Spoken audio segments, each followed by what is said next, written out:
A paz, igreja, boa noite. Vocês estão bem? Quem é filho de Deus? Então repete assim, ó, eu sou filho de Deus. Amém?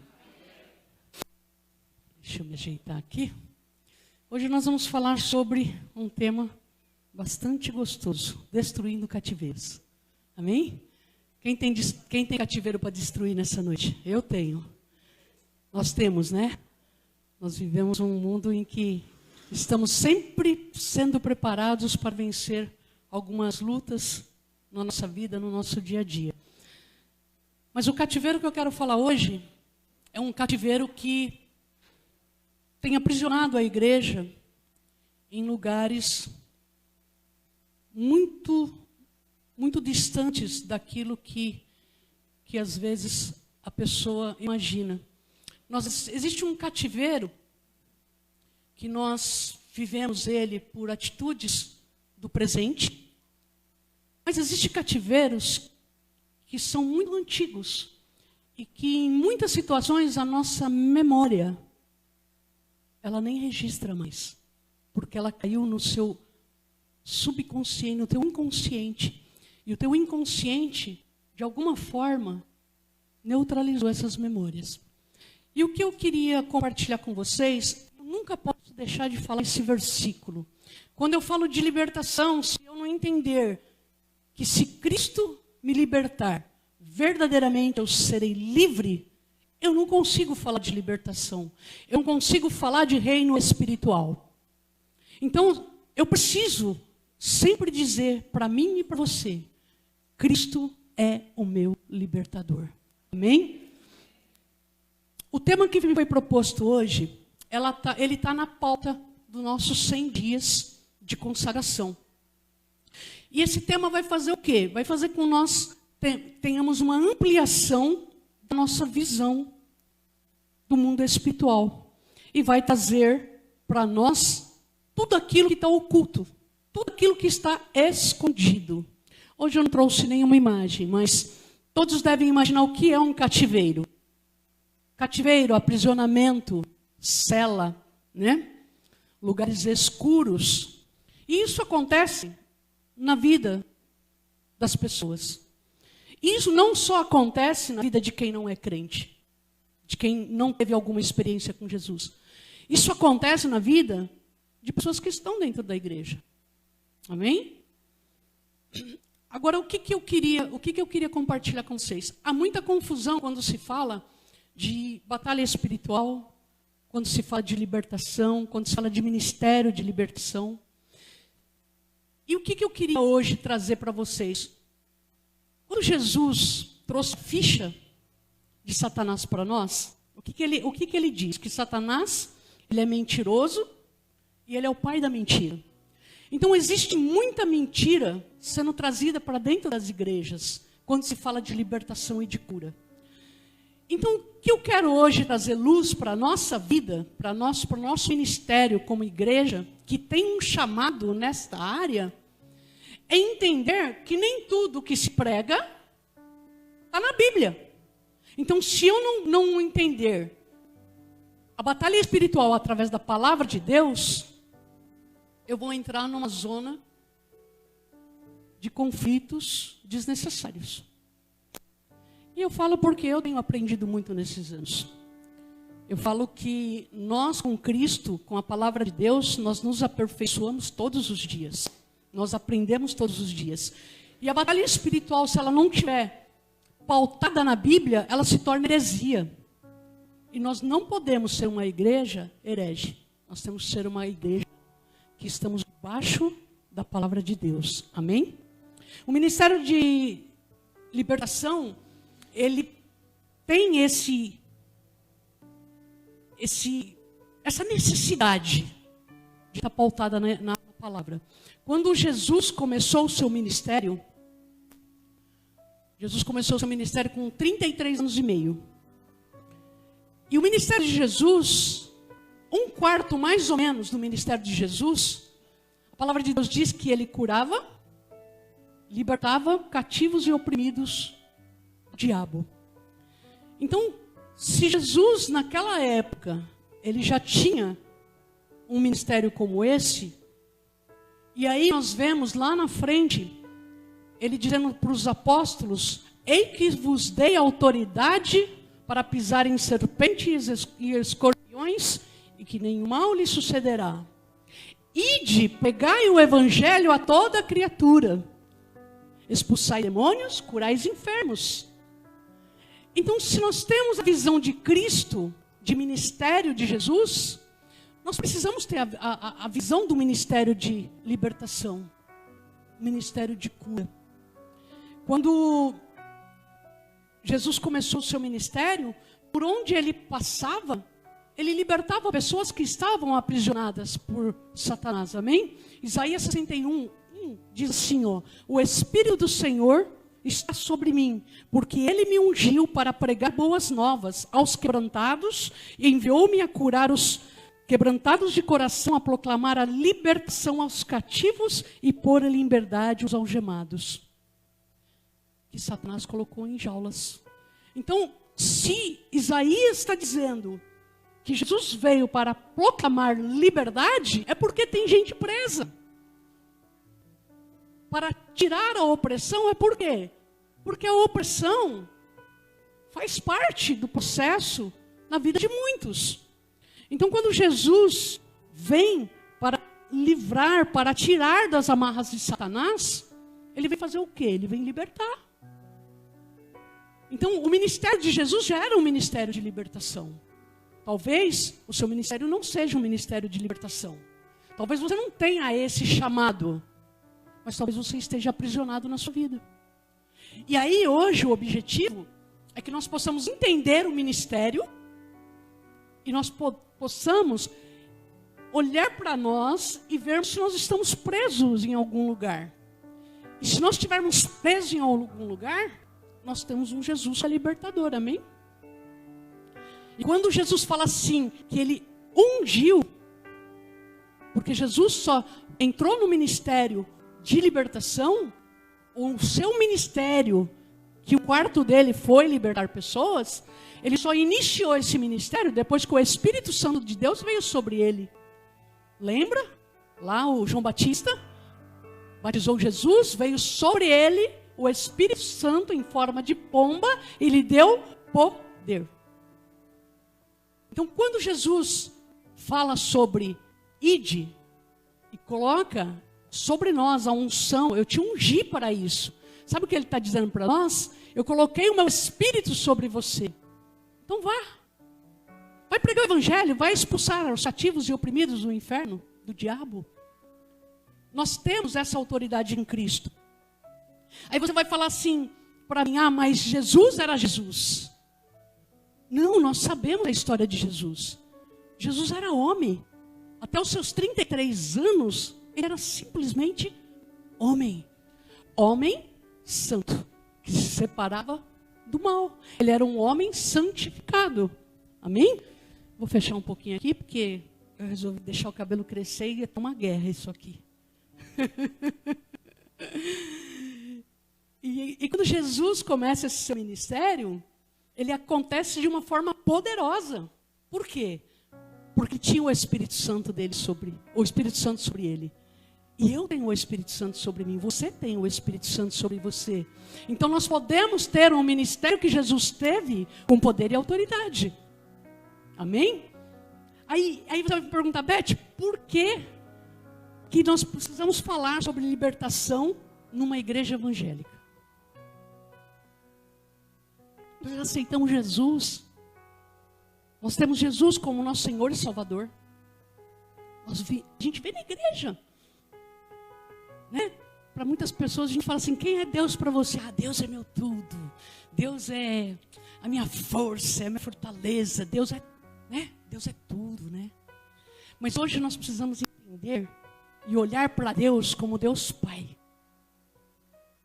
Deus Paizinho, Deus Papai. Aquele que cuida da gente. Aquele que nos ama incondicionalmente. Aquele que não olha para nós como um homem olha. E quando você fala assim: mas para que eu tenho que falar sobre libertação? Por que a pessoa que está dentro da igreja precisa de libertação. Eu fiz aqui enumerei algumas coisas, mas tem muito mais do que isso. Porque dentro da igreja, isso é estatística, não tem como errar. 50% dos homens, 40% das mulheres tem algum nível de vício em pornografia. Dentro da igreja, nós somos pessoas que vivem na homossexualidade, na homoafetividade. Dentro das igrejas, nós temos prática de adultério. Dentro da igreja, nós temos pessoas com vício do álcool, da bebida, das drogas. Dentro da igreja, nós temos pessoas com compulsão sexual. Dentro da igreja, nós temos famílias tóxicas. Famílias que vivem em ambiente hostis. E que vão produzir uma geração que está se perdendo. E o que acontece? Hoje nós temos pessoas dentro da igreja que têm vontade de se matar, cometem um suicídio, tentam um suicídio, se mutilam. Nós temos dentro da igreja pessoas que foram abusadas na infância e que são presas em cárceres a vida inteira. Nós temos pessoas dentro da igreja que sonhou com um casamento para a vida inteira e foi abandonado. E nunca mais conseguiu se levantar. Nós temos pessoas dentro da igreja que foi traído. Nós temos pessoas dentro da igreja que alguém fez algo mal para ela e essa pessoa nem está mais aqui nesse mundo. Mas nem depois de morta, as pessoas conseguem liberar o perdão. Eu não estou falando dentro da nossa igreja, eu estou falando na igreja do Senhor Jesus Cristo. Isso se aplica à igreja. Por que falar de libertação na igreja? Nós temos pessoas na igreja que têm vícios em jogos de azar. Nós temos pessoas na igreja que foram consagradas a demônios, a santos católicos, que levou uma carga espiritual para a pessoa que ela não precisava ter. Nós temos dentro da igreja pessoas que não nasceram no Evangelho. Quem acha que nós temos motivos demais para falar sobre libertação? Levanta a mão. São muitos, né? Nós temos grandes motivos. E quando Jesus, ele nos denuncia aquela ficha de Satanás, que ele veio para matar, roubar e destruir, nós entramos numa visão de que Satanás não quer que você tenha um casamento difícil. Satanás não quer que você tenha uma família triste. Satanás não quer que você tenha uma vida cruel, que você tenha uma vida de dificuldades financeiras. Satanás, eu tenho que entender, você tem que entender que Satanás quer me matar, quer te matar. Satanás não quer te destruir pela metade, ele quer te destruir por inteiro. O desejo de Satanás é levar minha alma e a sua alma. Mas aí eu olho e falo assim, Deus, a palavra de Deus diz que ele não tem prazer na morte do ímpio. E como que eu vou fazer para não perder essa guerra? Porque se eu tenho que entender que existe cativeiros na minha vida, pode ser que não tenha. Mas raramente isso acontece, né? Porque nós estamos num processo de santificação. E o processo de santificação a gente vai ter todos os dias. Quando o cárcere nos aprisiona, normalmente esses cárceres começam na infância. Esses cárceres começam na casa, na família. E quando um espírito imundo entra nesta pessoa, quando um espírito governa esta pessoa, só tem uma forma dele governar. É quando dentro da casa tem iniquidade. Eu vou te dar um exemplo. Existem problemas familiares que eles se repetem. Então, o meu avô bebia. Meu pai era cachaceiro. Eu sou manguaceiro. e o meu filho toma todas. Né? Aí você fala assim, isso é maldição familiar. E eu quero hoje começar a quebrar alguns paradigmas sobre libertação. Não existe maldição hereditária. Quando a palavra diz que o Senhor visita a iniquidade dos filhos, dos pais aos filhos, Ele não está dizendo que Ele visita a maldição hereditária. Iniquidade são pecados repetitivos. Iniquidade é dizer que eu estou desrespeitando as leis de Deus. Então, se meu pai é cachaceiro, se meu avô é alcoólatra e eu decido não beber, acabou, não existe maldição. Eu costumo dizer que maldição sem causa não prospera. O meu avô era estelionatário, ladrão, e eu aprendi com ele a levar uma vida fácil. Então eu aprendo a roubar, eu aprendo a matar. Mas se o meu filho entender que isso é errado e decidir ir por um novo caminho, a maldição acaba aí. Não existe maldição hereditária, existe pecados de iniquidade que vão se repetindo, se repetindo, se repetindo. Por isso que eu digo, se nós conseguirmos entender por onde esses pecados, por onde essa guerra espiritual entra sobre as nossas vidas, eu vou começar a ter uma visão espiritual mais clara, mais transparente daquilo que eu preciso fazer para vencer o meu inimigo. Nós já estamos no terceiro bate-papo sobre batalha espiritual, sobre libertação. E isso vai fazer com que? Com que nós tenhamos uma construção de mente descauterizada. E a ideia é justamente essa. Porque se eu conheço o meu inimigo, é mais fácil de lutar contra ele, amém?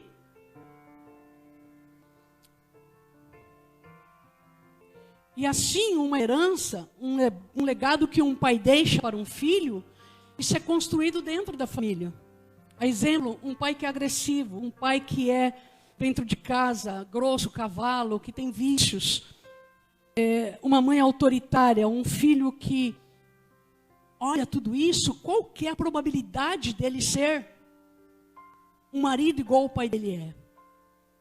Qual a probabilidade dessa mulher, filha, ser igual à mãe? Qual a probabilidade deste comportamento tóxico gerar no teu filho alguma situação que você vive hoje e ele vai viver amanhã? Dentro do seu casamento, dentro da sua casa, dentro do seu relacionamento. Em Ezequiel 18, ele vem falar sobre os pecados dos pais que não vão ser colocados sobre seus filhos. Então, lá no 18:4 diz assim, tão certo como eu vivo, diz o soberano Senhor, ninguém voltará a citar este provérbio tão popular em Israel, pois todos me pertencem, tanto o pai como o filho me pertence. A pessoa que pecar, esta morrerá. Lá no 30 diz assim, e por isso vocês serão julgados, ó povo. Eu mesmo julgarei cada um segundo as suas próprias ações. Palavras do soberano. Arrependam-se, abandonem os seus pecados. Essa é a única maneira de escapar do castigo, do pecado e da maldade. Livre-se de todos os pecados que vocês vêm cometendo há tanto tempo. Assim vocês ganharão um coração novo e um espírito novo. Então eu preciso olhar para esta construção, porque o cativeiro, ele é uma construção. Sabe o que leva uma pessoa a identificar o seu cativeiro? É você olhar para a tua vida e falar assim, olha, o que na minha vida não está legal? Não vai para frente. Eu dou, sei lá, vida financeira. Eu ganho 10 e perco depois 15. Eu começo a crescer, eu caio. minha vida espiritual. Eu começo a caminhar, daqui a pouco eu desanimo. Eu não consigo olhar mais para o meu esposo como antes. Aquele amor já não é mais o mesmo. Eu bebo, eu brigo, eu sou descontrolado, eu tenho vícios de jogos, eu sou impaciente, eu tenho problemas de compulsão sexual, eu minto. Existem várias formas da gente identificar. E aí, é aquela autoanálise que eu preciso fazer. Porque se eu fizer essa autoanálise e começar a encontrar e identificar esses cativeiros e esses quartos escuros em que eu estou preso, eu tenho o quê? Eu tenho um Jesus. Eu tenho um Jesus que Ele é o libertador. E eu, na presença do Senhor, ser livre é um tempo, é um processo. E vai acontecer. E aí eu vou poder viver o quê? Vida em abundância. Amém? Ninguém vive no pecado porque quer. Sabia disso? Às vezes a gente fala assim, fulano é sem vergonha. Fulano não pode ver uma mulher, sai com todo mundo. Aquela menina, vixe, ela saiu com um jacuí inteiro. Aquele cara, já traiu a esposa com a fulana, com a beltrana. Não vale nada. Não é assim que a gente fala? Nosso homem interior é assim, nós somos julgadores e maus. Mas eu queria te dar uma boa notícia. Dentro deste homem ou desta mulher, existe um demônio. Ninguém quer pecar. Quem levanta aqui de manhã e fala assim, não, hoje eu vou escolher o que eu vou pecar. Que pecado que eu vou escolher? O que eu vou fazer hoje? Eu acredito que ninguém faz isso. Ao contrário, muitas vezes quando nós pecamos, nós nos entristecemos. Nos arrependemos, mas não temos forças para lutar muitas vezes contra o pecado. Mas o pecado, ele existe. Ninguém quer pecar. Quem gostaria de ter uma vida santificada? Todo mundo. É tão difícil lutar contra isso, né? Quem é de hoje não gostaria de olhar para si como cristão e dizer assim, não, hoje eu estou parecendo com Jesus, porque este é o princípio e o desejo do nosso Deus, que nós sejamos parecidos com o Filho dele.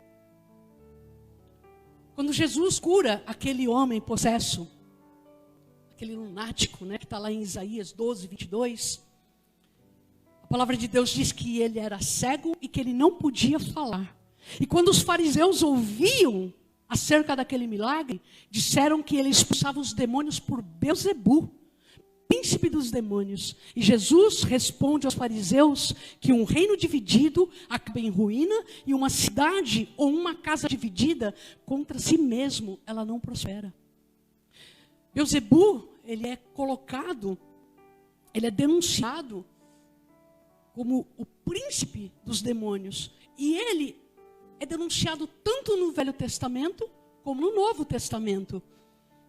Esse tipo de príncipe das trevas, ele atua em falsas religiões, em seitas, incredulidade, no engano, na religiosidade, nas heresias, na idolatria e no ocultismo. Agora, o que eu queria compartilhar com vocês? Existem demônios que eles atuam. Então, o demônio, ele tem funções. Tá? Vou te dar um exemplo. Demônios que têm nomes e funções. Quem já ouviu falar em Mamon? Mamon, bastante gente. Mamon é um deus da riqueza. Ele atua na ganância, nos jogos de azar, promove bancarrotas e perdas. Mateus diz em 6:24, ninguém pode servir a dois senhores, porque ou há de odiar um e amar o outro, ou se dedicará a um e desprezará o outro. Não podeis servir a Deus e a Mamon. Em outras versões, não podeis servir a Deus e as riquezas. Então, esse demônio atua nas finanças. Segundo demônio, Moloque. Moloque é um demônio que recebe sacrifícios humanos. Lá no reinado de Acás, no reinado de Manassés, eles queimavam seus próprios filhos em sacrifício a esses demônios. E como que esses demônios hoje recebem esses sacrifícios? Ainda na era em que nós vivemos, nós temos pessoas que sacrificam crianças para demônios. Nós temos pessoas que abortam. Esses demônios são ofertados com abortos. Eles se alimentam de sangue. Em Levíticos 18, 21, diz que não oferecerá a Moloque nenhum dos teus filhos, fazendo passar pelo fogo, e nem profanarás o nome do seu Deus. Então, vou dar esses dois exemplos como os demônios e as suas funções. Mas existem demônios que eles têm uma forma de atuar, uma função de atuar um pouco diferente. O espírito de covardia, ele é uma função.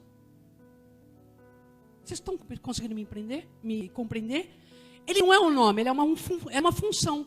Em 2 Timóteo 1,7 diz que porque Deus não nos deu espírito de covardia, mas de poder, de amor, de moderação. Eu estava conversando com a Preta agora, lá no fundo, antes do culto um pouquinho. E o Hugo estava cantando um louvor que eu não sou o escravo do medo, eu sou filho de Deus. E a Preta pegou e falou assim: Beth, eu fui liberta desse espírito aí, o espírito do medo. Quem conhece a Preta sabe que ela foi liberta do espírito do medo. A Preta jamais viria aqui no púlpito pregar. Preta tinha medo de tudo, né, Preta? E ela foi liberta em nome de Jesus. Entendeu? Então, existem espíritos que têm função. Espírito de sensualidade. Oséias 4, do 11 ao 12, diz que a incontinência, o vinho, o mosto tiram a inteligência. Meu povo consulta a madeira e a vara lhe responde, porque o espírito da luxúria os engana e eles se corrompem, apartando-se da sujeição do seu Deus. Lá no versículo 13 diz assim, ó, por isso vossas filhas se prostituem e as vossas noras adulteram. Por isso que eu falei para vocês, ninguém quer pecar. Ninguém gosta de pecar. Deliberadamente. Ah, mas se você falar para mim que pecado não é gostoso, é mentira. Pecado é bom. Porque se não fosse bom, não era pecado. Porque ninguém ia fazer, né? Que ninguém quer coisa ruim, né? Pô, só quer coisa boa. Vamos dizer que pecado, todos os pecados são ruins? Eu acredito que não, eu acho que a maior parte deles é bom. Só que a consequência do pecado é ruim. A consequência do pecado na minha vida, na tua vida, é ruim, é destruidor. Quando esse espírito, que tem essa função, entra numa pessoa, ela leva à prostituição, ela leva ela a ter comportamentos desregrados, né? Vamos dizer assim. Eu sei que tem criança aqui, eu não posso falar muito, mas dá para conversar, dá para a gente entender muito bem, né? Existe espíritos que entram na vida de uma pessoa e ele leva à destruição. Ele leva ao adultério. Então, se você acha que uma pessoa ela não pode ver um homem, ver uma mulher que ela já está pronta para pecar porque ela é fraca mesmo, sabe? Ela não quer nada com Deus, não. Muda esse conceito. Muda esse conceito. Eu costumo dizer para o meu pastor que viver uma vida após um processo de libertação é posicionamento. Então, eu passo por um processo de cura e libertação. Eu tenho um Jesus que é libertador, amém? Quando esse espírito maligno sai da minha vida, estou livre, estou limpo. Decidir me manter limpo ou não, aí já não tem a ver com libertação, tem a ver com caráter e posicionamento. Então nós precisamos entender. Não adianta eu pegar um exemplo, expulso um demônio agora. Aí eu vou lá e peco de novo. Eu expulso o demônio agora. Vou lá e peco de novo. Essa pessoa vai ser liberta? Não vai ser liberta. Lucas 11 diz assim, 11:24. Quando o espírito imundo sai quando o espírito imundo sai do homem, anda por lugares áridos, procurando repouso, e não achando, ele volta para a casa de onde ele saiu. Mas da onde que esse espírito sai? A palavra de Deus diz que ele sai de dentro do homem, ele sai do homem. Então, quem não acredita em libertação, acho que nós temos grandes textos bíblicos que nos garante que o espírito imundo habita dentro do homem. O espírito impuro, o demônio. Então, se ele sai dentro do homem, é porque ele está lá. E porque eu seja livre, eu tenho que expulsá-lo. Jesus, por onde ele passava, ele expulsava espíritos imundos. Quando os fariseus dizem para Jesus que ele expulsava demônios por Beelzebu, significa que ele está dizendo, tu é demônio também. Demônio que expulsa demônio. Sabe o que significa Beelzebu? Significa Senhor das moscas. Quando Jesus é comparado a Beelzebu, o que os fariseus estão dizendo para ele é justamente isso. Você é o príncipe dos demônios, por isso que você está expulsando ele. E o que Jesus diz? Reino dividido não prospera. Então eu não posso estar expulsando demônios se eu estiver neste reino, porque reino dividido não prospera. Quando eu falo de libertação, é justamente isso. Se Beelzebu é o príncipe das moscas, e moscas ela só vai se juntar aonde? Onde há sujeira, onde há podridão, onde há fezes. Não é assim? Aí você pega na sua casa, você tem um ambiente que precisa dar uma limpeza. Se você não limpa, dá moscas, né? Aí você pega um pano e abana a mosca. O que acontece? Ela vai embora? Não, né? Até vai um pouquinho, né? Vai até ali, depois volta, não é isso? Para que você tire essas moscas de dentro da sua casa, o que você precisa fazer? Exatamente. E libertação é justamente isso. Eu pego aqui e falo, em nome de Jesus, sai. O demônio saiu? Saiu. Porque ele tem que sair, porque eu estou usando o nome de Jesus, eu estou usando a autoridade de Jesus. Mas se eu não limpar a casa, que é esse homem, e tirar a sujeira que está dentro dele, o demônio vai voltar. Vocês estão entendendo? Por isso que as pessoas passam anos e anos debaixo de cativeiro, de prisão espiritual, e não conseguem ter esta vida em Cristo com abundância. Porque quando a gente fala de libertação, batalha espiritual é isso. Eu entro no confronto com o demônio, eu mando ele embora e ele tem que me obedecer, ele tem que sair e acabou. Mas quando eu falo em libertação, eu falo em tratar o problema. Quando a gente senta para um aconselhamento, para um tratamento de batalha de libertação, a gente vai no foco do problema que a pessoa tem, para que ela seja livre. E quando o Espírito Santo traz luz àquilo que está escondido, a pessoa é liberta. A vida da pessoa muda. Entendeu? Não adianta espanar pano de prato em mosca. Tem que pegar cândida. Muitas vezes cândida pura. Uma misturinha de produto de limpeza, e esfregar e tirar tudo.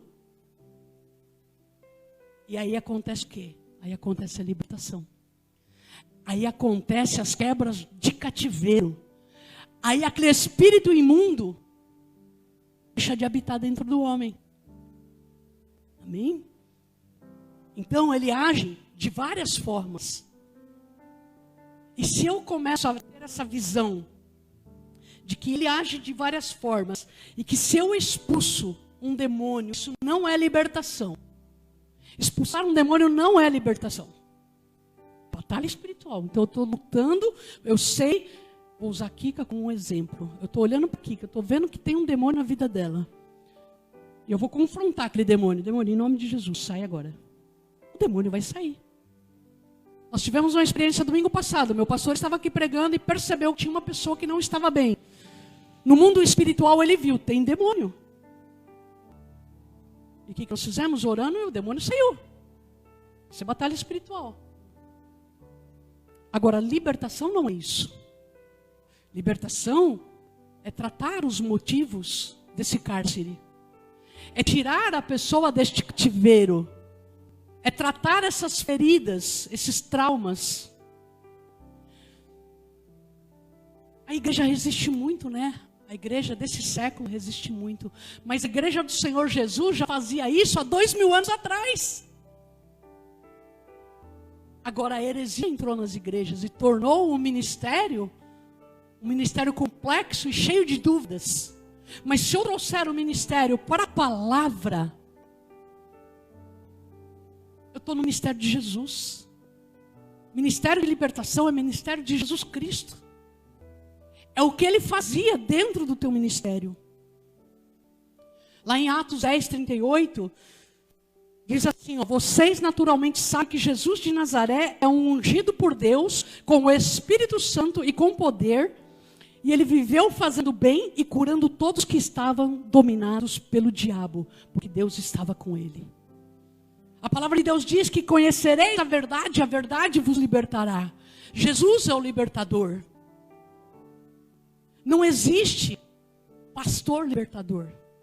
Não existe pessoa libertadora. Não existe gente que liberta. Eu não liberto. Existe sim uma pessoa que tem um chamado específico para a libertação. Mas quem liberta é Jesus. É só Jesus que liberta.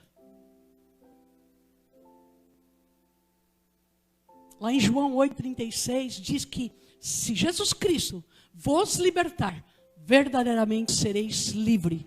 Se Ele não entrar em meu favor e em teu favor, nós não vamos sair do cativeiro.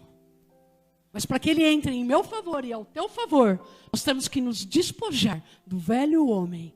Nós temos que entender que o nosso orgulho, a nossa autossuficiência, a nossa altivez tem que cair por terra. Eu tenho que me humilhar para que Ele possa crescer na minha vida. Por que uma pessoa fica endemoniada então, Beth? Por que um espírito imundo entra numa pessoa?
Com 2, 3 anos de idade, ela nem tem essa consciência.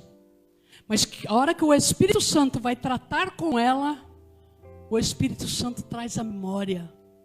E ela vive aquela lembrança do abuso e ela é curada. Ela é liberta. Nada dá certo para ela, ela não tem uma vida sentimental boa, ela é uma pessoa depressiva, ela é uma pessoa angustiada, ela se sente rejeitada. Quando o Espírito Santo traz à luz esse trauma e tira ela desse cárcere, sua vida transforma.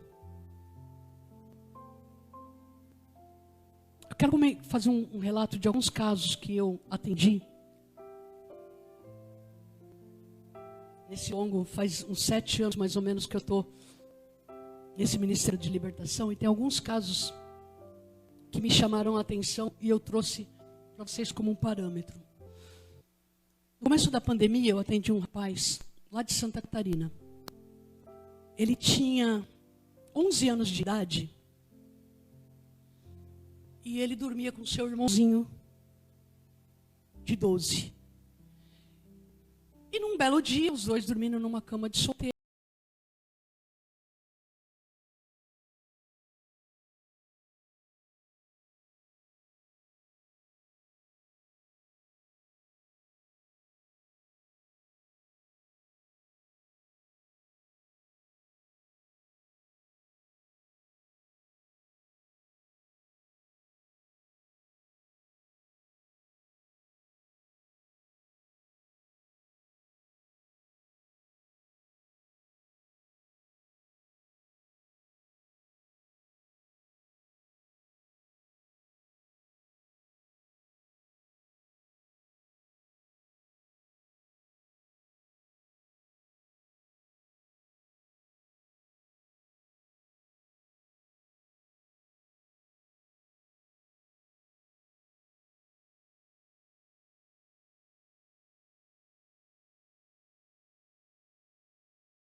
Cura dela.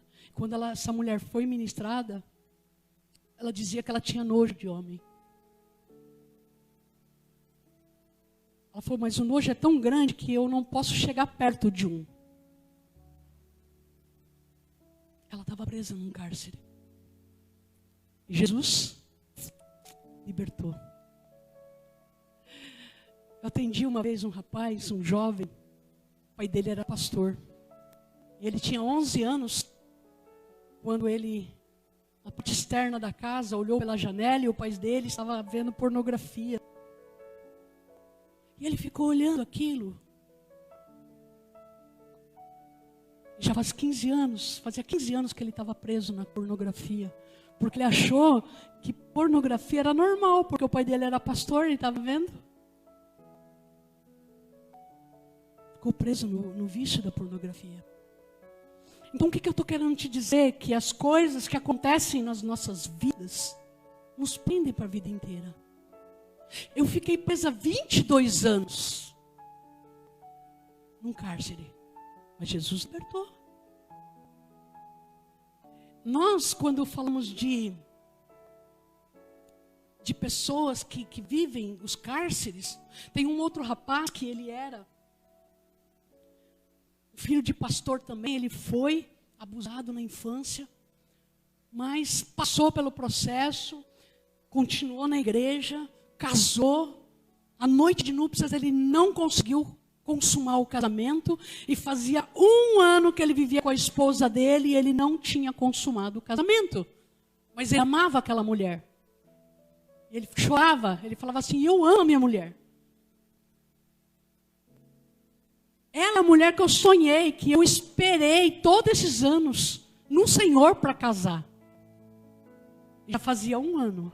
Ele e a esposa estavam no seminário. 1 ano eles não conseguiam consumar o casamento, porque ele não conseguia. É cárcere. Então, gente, a libertação, ele dá com as causas desses problemas, ele dá com as causas dos espíritos imundos que entram nas pessoas por causa destes problemas. E quando Jesus liberta aquele menino, aquele lunático, que ele diz, olha, Jesus, vai e não peque mais, para que coisa pior não te aconteça. Então nós estamos, mesmo quando nós somos libertos, nós estamos vulneráveis a ataques de Satanás. Porque a palavra de Deus diz que o inimigo anda ao derredor buscando quem possa tragar. E quando ele busca quem possa tragar, ele busca quem está disposto a pecar, para que ele possa voltar de novo, amém? Quando a gente pensa em trabalhar com libertação, eu sei que aqui tem algumas pessoas que têm isso no coração, de trabalhar com libertação, de ajudar pessoas. Se você não tiver amor e compaixão, esse ministério não serve para você. Não trabalhe nesta área de ministração, de cura e libertação, porque você vai ver coisas que talvez você nunca pensou em ouvir na sua vida. Mas a tua compaixão, o teu amor, é que vai fazer a diferença neste ministério, nesse chamado. Então, você tem que se encher. Você tem que se encher do Espírito Santo. Você tem que se encher do amor de Deus. Você tem que se encher de compaixão.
Não joga essa responsabilidade para tua esposa. Motivo que aprisiona uma pessoa. Quais são os motivos que aprisiona a pessoa no cativeiro? Nós já falamos alguns. Mas existem coisas muito simples na nossa vida. Por exemplo, a falta de perdão. Sabe aquela parábola que o Senhor Jesus contava lá? A parábola sobre o servo que devia ao seu senhor. E aí o seu senhor fala assim, olha, sua dívida está perdoada. E aí esse cara que estava devendo, chega lá no meio do caminho, encontra um irmãozinho que deve R$1 para ele. Ele cobra, ele diz, não, você tem que me pagar, e ele não perdoa a dívida. O que a palavra diz? Que ele acaba se prendendo, ou melhor, perdendo, né, o perdão que ele teve do seu Senhor, e o Senhor faz o quê? O prende. Por quê? Porque ele não teve a compaixão e o perdão que ele recebeu. Então, peraí, eu recebi um perdão de R$10.000 de dívida, mas eu não pude perdoar o meu irmão com R$10 de dívida. Então, a falta de perdão te leva a cativeiros espirituais. A inveja leva a gente a cativeiros espirituais. Sabe a Saul, quando o rei Davi, depois de uma guerra, saiu e a mulherada cantava assim, Saul matou 1.000, né? Saul matou 1.000, mas Davi matou milhares. Sabe o que aconteceu com Saul ali? Saul sentiu inveja de Davi. E sabe o que Saul trouxe para a vida dele? Espírito de morte. Porque na história do rei Saul, nós vemos que Saul fez o quê? Se suicidou. Olha o que a inveja levou Saul. Ao ponto que a inveja levou Saul ao suicídio. O que eu quero que você entenda é que ninguém consegue sair de um cativeiro, de uma prisão espiritual, sem um libertador. Ninguém entra nessa jaula porque quer. Você entra nessa jaula sempre porque teve uma transgressão. E sozinho é muito difícil. É muito difícil. Quando Lucas escreve, lá no livro de Lucas 11, 1, 10, 13, ele fala sobre aquela mulher que andava 18 anos encurvada. Ela era enferma.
É sair desses cativeiros que o inimigo me prendeu. Quando eu saio deste cativeiro que o inimigo me prendeu, eu começo a ter liberdade. Liberdade em Cristo é a coisa mais maravilhosa que uma pessoa pode viver. É a plenitude da bondade de Deus. É a plenitude do amor do Pai. Eu não vou pedir para você vir aqui na frente hoje. Eu não vou pedir para você vir aqui na frente hoje. Eu vou pedir para você fazer uma coisa que não é comum. Eu nunca pedi isso. Mas eu quero que Hugo, Vivi, subam. Eles vão cantar um louvor. Eu vou pedir que você se ajoelhe no seu lugar, se você puder. Que você converse com Deus. Eu quero que você converse com o Pai. Eu quero que hoje você chame Ele de papai. Paizinho. Eu quero que você entregue isso tudo para Ele. Só você e Ele, o seu secreto. E se tem coisas que te aprisionam e que você não entende, eu quero que você fale assim para o papai: papai, revela para mim, papai. Revela para mim o que está dentro de mim. Revela para mim em que cativeiro que eu estou preso e que eu não consigo sair. Amém? Eu quero que você fique à vontade. Eu quero que você se ajoelhe no seu lugar. Se você não puder se ajoelhar, abaixe a sua cabeça. Fale com o papai. Fale com o papai. Hoje é noite de cura neste lugar. Hoje é noite de libertação neste lugar. E o Espírito Santo de Deus vai tocar na tua vida hoje com poder. Te convencendo de que você é filho. Você não é servo, você não é escravo. Você é filho, filho de Deus.